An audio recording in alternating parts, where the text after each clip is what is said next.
Hello students, आज हम इस क्लास में अचर गुणांक वाले रेखिक अवकल समीकरण की बात करेंगे, यानी linear differential equation with constant coefficients.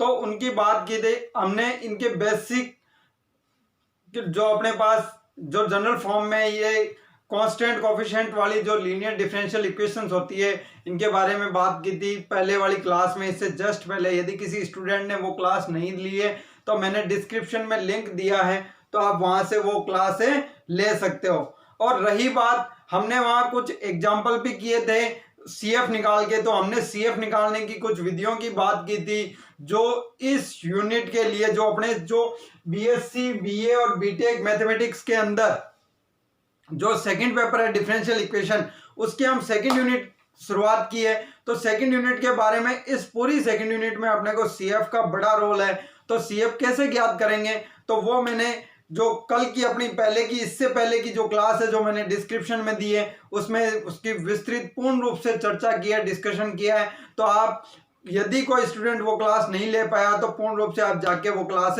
लीजिए। तो उसके बाद में ये अपना आज एक्सरसाइज करते हैं। तो कल हमने इसके एग्जाम्पल भी किए थे, आज हम बात करते हैं उससे रिलेटेड एक्सरसाइज की किस प्रकार से सोल्व होती है। तो हम बात करते हैं एक्सरसाइज 6A की। तो यहाँ 6A के अंदर हमने कल 2 क्वेश्चन कर लिए थे, इसके जो शुरुआत के जो अपने प्रश्न थे। तो आज हम बात करते हैं नेक्स्ट क्वेश्चन की। तो इस एक्सरसाइज 6A का जो क्वेश्चन है थर्ड, 2 क्वेश्चन हमने कर लिए, तो थर्ड क्वेश्चन की बात कर रहे हैं। तो देखो वो क्या है, क्वेश्चन है solve d cube minus 2d plus 4d minus का 8 और स्टेप 1 y इक्वल टू 0। तो इसका क्या हो जाएगा आंसर, देखो दी समीकरण की सहायक समीकरण। तो सहायक समीकरण हम लिखते हैं ऑक्सिलरी इक्वेशंस, क्या हो जाएगी, देखो m cube minus 2m square plus 4m minus 8 equal to 0। तो देखो यहां से m स्क्वायर में कॉमन ले सकता हूं तो m माइनस 2, यहां से 4 कॉमन ले सकता हूं तो m माइनस 2। तो देखो इसके क्या फैक्टर हो गए, m माइनस 2 और m square plus 4 equal to 0। तो यहाँ पे हम m की वैल्यू आ गई 2 और यहां से प्लस माइनस 2 आयोटा। तो हम देखो 2 आयोटा को क्या लिख सकते हैं, प्लस माइनस 2 आयोटा को इक्वल 0 प्लस माइनस 2 आयोटा। तो यहां से अपने पास CF क्या हो जाएगी, देखो CF C1 e की पावर 2x प्लस e की power 0x C2 cos 2x plus C3 sin 2x तथा Pi क्या हो जाएगा 0। क्यों होगा, क्योंकि यहाँ पे हमें Q का मान क्या दे रखा है, 0 दे रखा है। तो यहाँ पे व्यापक हल हो जाएगा, अपने पास जनरल सॉल्यूशन होगा y बराबर CF प्लस Pi। तो यहाँ पे अपने पास CF क्या होगी, इक्वल टू C1 e की पावर 2x प्लस e की पावर 0 तो हो गया 1, तो यहाँ पे होगा C2 cos 2x plus C3 sin 2x। तो ये इसका जो रिजल्टेंट सॉल्यूशन होगा वो होगा। तो इस प्रकार से हम देखो, अब अगले सवाल की बात करते हैं। किसी स्टूडेंट को देखो ये इस प्रकार से m के मान निकाले, CF निकाला, Pi 0 है तो हमने CF प्लस Pi जोड़ दिया, जो इसका जनरल सॉल्यूशन होता है। अब बात करते हैं अगले सवाल के लिए। तो अगला सवाल है अपने पास solve d cube plus 1 equal to 0। तो इसको सॉल्व करेंगे, दी समीकरण की सहायक समीकरण। तो क्या हो जाएगा सहायक समीकरण, a m cube plus 1 equal to 0। तो इसके फैक्टर करेंगे तो m plus 1 M square minus M plus 1 equal to 0। तो यहां से m का मान आ जाएगा -1 और इसको श्रीधराचार्य के अनुसार सोल्व करेंगे तो ये हो जाएगा 1 प्लस माइनस आयोटा √3/2। ये ध्यान रखना, यहाँ आयोटा आएगा। तो इसका क्या होगा, कॉम्प्लेक्स के अंदर हमने पहले भी बात की थी कि रूट्स हो तो किस प्रकार से हो। तो हमने स्थिति 4 यानी केस 4 की बात की थी, CF निकालने की जो मेथड लिखे थे उनके बारे में। तो यहां से क्या हो जाएगा, CF C1 e की पावर -x प्लस e की पावर प्लस हाफ x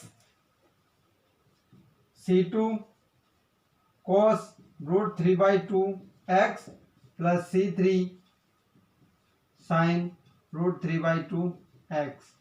तो इस प्रकार से हो जाएगा तथा PI इक्वल टू 0। क्यों होगा, क्योंकि हमें Q बराबर 0 दिया गया है। तो अतः व्यापक हल क्या होगा, y बराबर CF प्लस PI। तो y बराबर C1 e की पावर -x प्लस e की power half x C2 cos √3/2x plus C3 sin √3/2x। तो ये इसका रिजल्टेंट सॉल्यूशन हो जाएगा। अब हम बात करते हैं इसके नेक्स्ट अगले क्वेश्चनों की।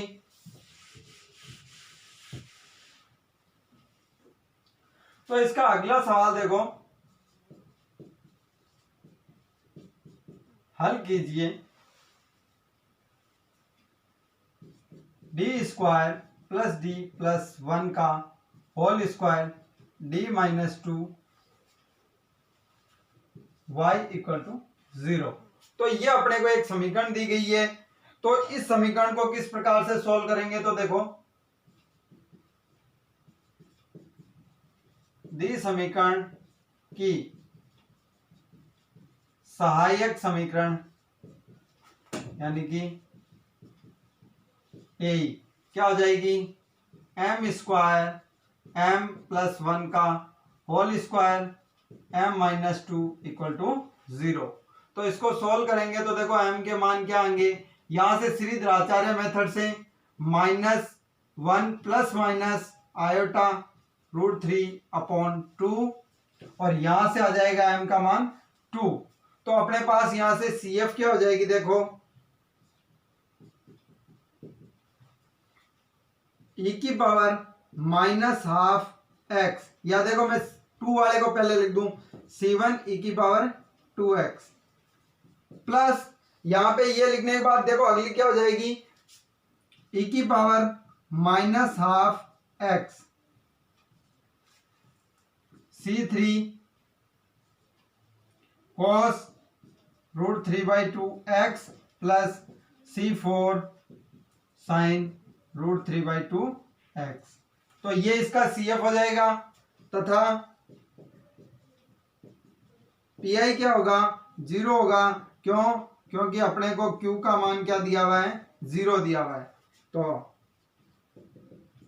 अतः व्यापक हल क्या हो जाएगा, y बराबर CF प्लस PI।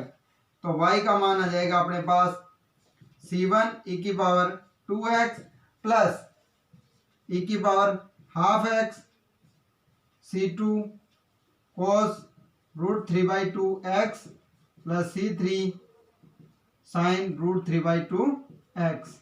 तो ये इसका रिजल्टेंट सॉल्यूशन हो जाता है इस प्रकार से स्टूडेंट्स। तो हम इसको इस प्रकार सोल्व कर सकते हैं। इसी प्रकार देखो अगला सवाल है question next.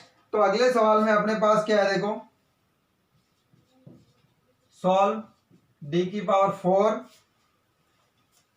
Minus 4d³ plus 8d² minus 8d plus 4। तो ये इस प्रकार से है y इक्वल टू 0। तो हमें इसको सोल्व करना है, तो किस प्रकार से सोल्व करेंगे देखो। तो दी समीकरण की सहायक समीकरण क्या होती है, एक्सिलरी इक्वेशंस।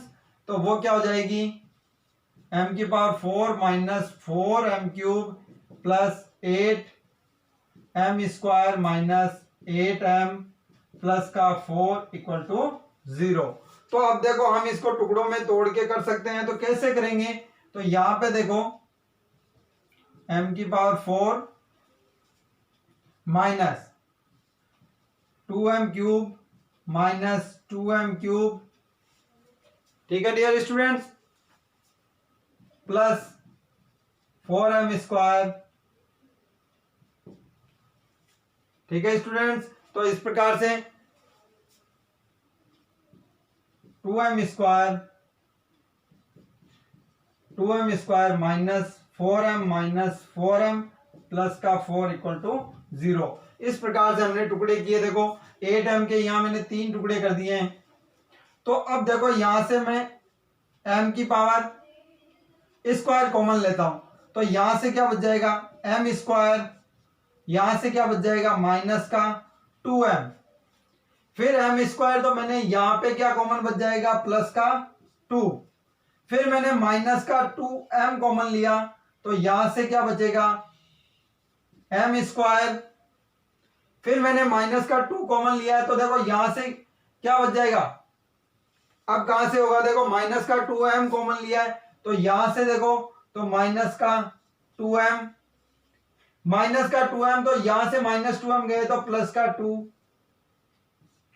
फिर मैं लेता हूं यहां से प्लस का 2 कॉमन लेता हूं, तो m स्क्वायर माइनस का 2m प्लस का 2 इक्वल टू 0।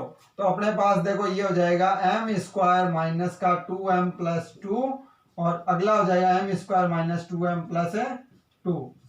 तो देखो ये सेम आ गए। तो श्री द्रोणाचार्य विधि से हम बात करेंगे तो m किस प्रकार आएगा, तो m अपने पास आ जाएगा 1 प्लस माइनस आयोटा और 1 प्लस माइनस आयोटा, क्योंकि एक के निकालोगे तो दूसरा भी इसके सेम ही है, तो इस प्रकार से होगा।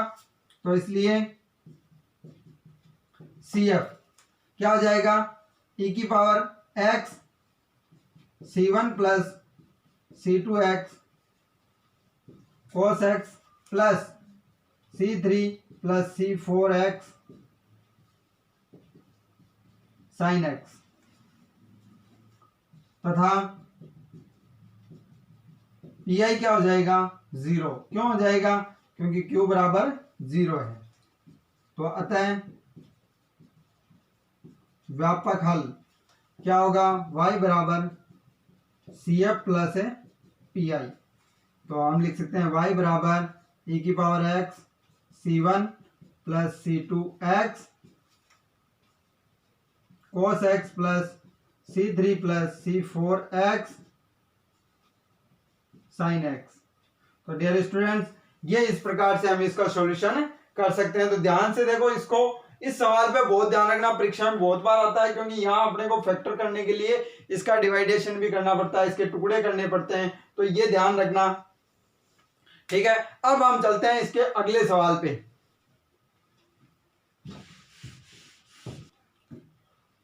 तो अब देखो अगले सवाल की बात करते हैं। तो अगला सवाल है अपना सॉल्व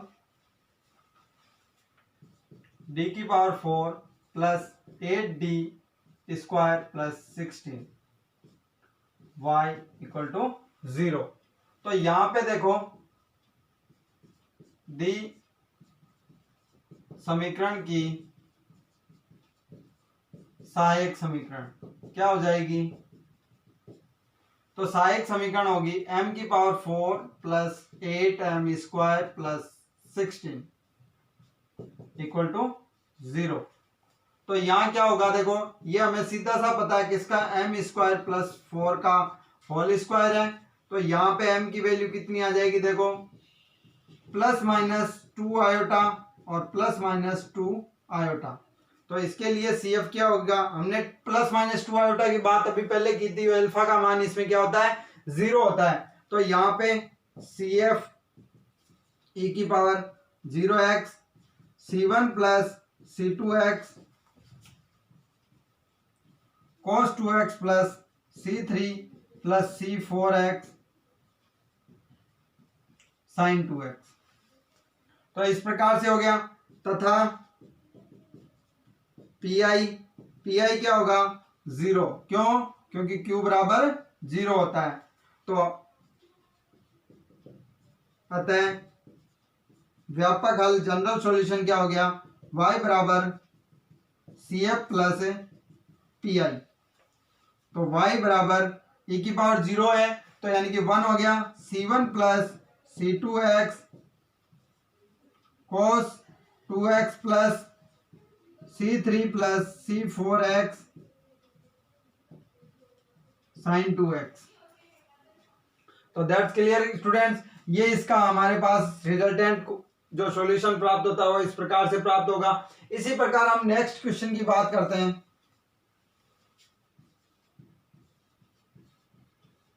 अगला क्वेश्चन है अपने पास डी स्क्वायर प्लस 1 का होल स्क्वायर डी माइनस 1 का स्क्वायर y इक्वल टू 0। तो इसका आंसर किस प्रकार होगा देखो, दी समीकरण की सहायक समीकरण। तो सहायक समीकरण क्या होती है इसकी एक्जुअलरी इक्वेशन क्या होती है देखो, एम स्क्वायर प्लस 1 का होल स्क्वायर एम माइनस 1 का होल स्क्वायर। तो देखो यहां से m की वैल्यू आती है प्लस माइनस आयोटा और प्लस माइनस आयोटा 1 और 1। तो अपने पास 6 मूल आ गए। हमें पता है प्लस माइनस आयोटा है तो यहाँ अल्फा का मान 0 है। तो इसलिए CF का मान आ जाएगा यहां से e की पावर 0x c1 प्लस c2x अल्फा तो बीटा का मान 1 है तो cos x plus c3 plus c4x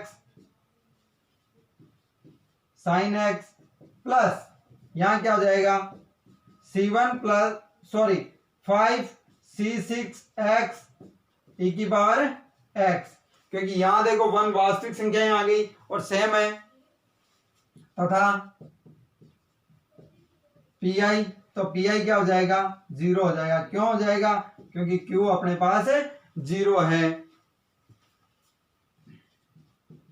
अतः व्यापक हल क्या होता है y बराबर CF प्लस PI। तो y बराबर हो जाएगा अपने पास देखो e की पावर 0 है तो 1 हो गया c1 प्लस c2x cos x plus c3 plus c4x sin x c5 plus c6x e की पावर x। तो देखो स्टूडेंट्स ये इस प्रकार से इसका जनरल सॉल्यूशन होता है। तो हमने CF निकाला, फिर PI निकाला और फिर y आ गया। तो इस प्रकार से हम इसको सॉल्व कर सकते हैं। अब देखो अगले सवाल की बात करते हैं। तो अगला सवाल देखो किस प्रकार से दिया, बहुत इंपॉर्टेंट सवाल है, हल कीजिए। तो हल करने के लिए अपने को क्या दे रखा है देखो, डी स्क्वायर प्लस 1 का whole square D square plus D plus 1 y equal to 0। तो ये अपने को दिया है तो हम इसको सोल्व करेंगे तो क्या होगा देखो, दी समीकरण की सहायक समीकरण क्या हो जाएगी, वेरी सिंपल है स्टूडेंट्स, एम स्क्वायर प्लस 1 का square M square plus m plus 1 equal to 0। तो यहां से देखो अपने पास क्या हो जाएगा, m की वैल्यू आएगी plus minus iota plus minus iota. तो यहाँ पे स्टूडेंट अपने पास सेम आएगी क्योंकि यहाँ स्क्वायर है। फिर बात आती है इसकी, तो हम इसे श्रीधराचार्य विधि से सॉल्व करते हैं। तो -1 प्लस माइनस आयोटा √3 अपॉन 2। तो देखो किस प्रकार हो जाएगा CF। तो इसका CF होएगा e की पावर 0x, क्योंकि आयोटा है तो plus minus 0 plus minus iota लिख सकते हैं इसको। यहां पे हो जाएगा c1 प्लस c2x cos x plus c3 plus c4x sin x plus e की पावर में क्या होगा माइनस का half x c5 cos √3/2x plus c6 sin √3/2x। तो ये इसका CF होता है। तो स्टूडेंट्स देखो PI क्या होगा हमें पहले से ही पता है, क्योंकि Q का मान 0 दे रखा है, इसका मतलब PI भी क्या होगा 0 होगा डियर स्टूडेंट्स। तो हम लिखते हैं अतः इसका व्यापक हल क्या हो जाएगा, जनरल सॉल्यूशन हो जाएगा y equal to CF plus है PI।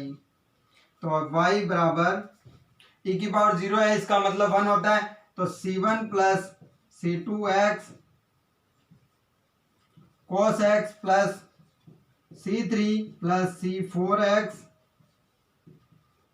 sin x plus e की power minus half x c5 cos √3/2x plus c6 sin √3/2x। तो ये इसका रिजल्टेंट सॉल्यूशन होता है डियर स्टूडेंट्स। देखो इस प्रकार से होगा, बहुत छोटा होता है, दिखने में बड़ा है।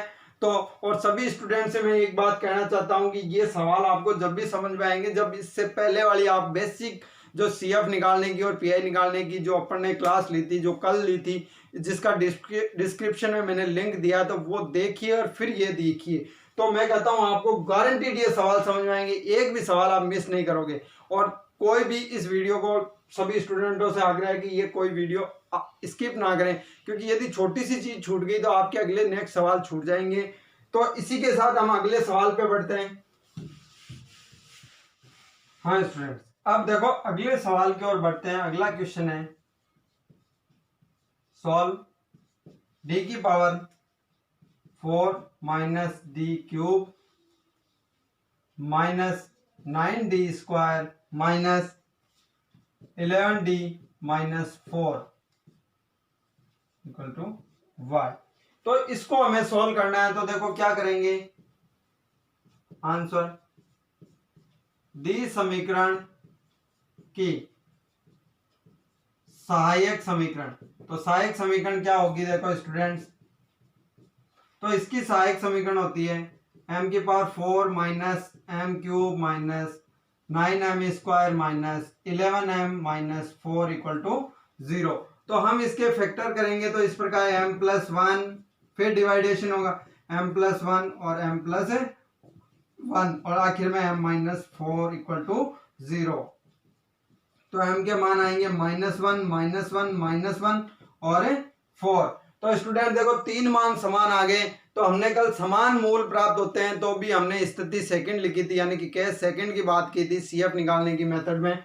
तो यहाँ पे देखो क्या हो जाएगा, इसलिए CF, तो CF क्या होगा C1 प्लस C2x plus C3x square e की power minus x plus C4 e की पावर 4x तथा PI का हमें पहले से ही पता है इक्वल टू 0, कारण सिंस Q इक्वल टू 0। तो अतः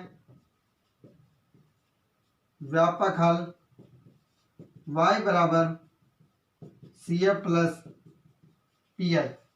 तो क्या हो जाएगा y बराबर C1 प्लस C2x C3x स्क्वायर e की power minus x plus C4 e की पावर 4x। तो डियर स्टूडेंट्स ये इस सवाल का इस प्रकार से हम हल लिख सकते हैं, कर सकते हैं इसको सॉल्व। अब बात करते हैं आज के लास्ट सवाल की, और देखो वो किस प्रकार दिया हुआ है। क्वेश्चन सॉल्व हमें करना है D square minus 4d plus 1 y equal to 0। तो यहां पे ये होगा, तो इसको सॉल्व किस प्रकार करेंगे, देखो दी समीकरण की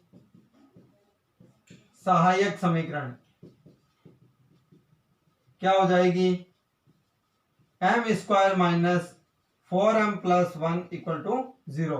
तो श्रीधराचार्य मेथड से हम निकालेंगे तो 2 प्लस माइनस क्या आ जाएगा, √3 आ जाएगा इसका मान। तो स्टूडेंट्स इस प्रकार से होगा तो √3 आ जाएगा। तो हम कैसे सोल्व करेंगे, तो हमें पता देखो यहाँ पेयर के रूप में, युग्म के रूप में आ गया। तो हमने CF निकालने की विधि में 5वीं केस पे बात की थी, स्थिति 5। तो उसमें यहाँ क्या हुआ था, तो इसलिए उसके लिए CF क्या हो जाएगी, इसलिए CF बराबर e⁻²x C1 cos √3x plus C2 sin √3x। और PI का हमें पता ही है कितना होगा, 0 होगा। क्यों होगा, क्योंकि Q का मान हमें क्या दे रखा है, 0 दे रखा है स्टूडेंट्स। तो अतः व्यापक हल y बराबर CF प्लस PI। तो क्या हो जाएगा, y बराबर e⁻²x C1 cos √3x plus C2 sin √3x।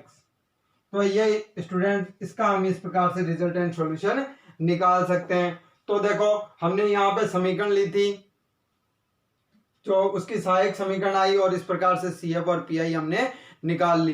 तो हम इस प्रकार से इनको सोल्व कर सकते हैं स्टूडेंट्स। तो देखो अब बात आती है स्टूडेंट, इससे नेक्स्ट कुछ 1-2 सवाल और बच गए इस एक्सरसाइज के।